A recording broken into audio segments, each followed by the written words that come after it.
Welcome back to another technical deep dive here in the debug zone.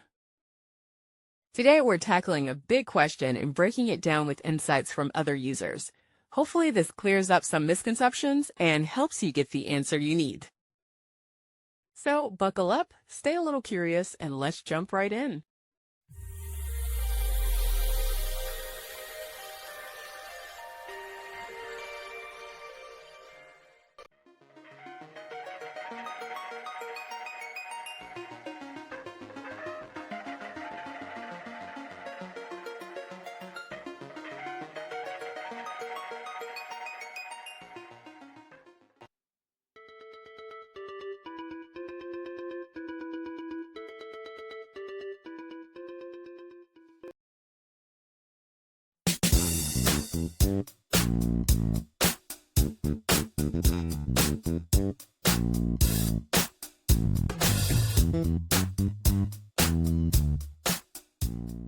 And that's a wrap.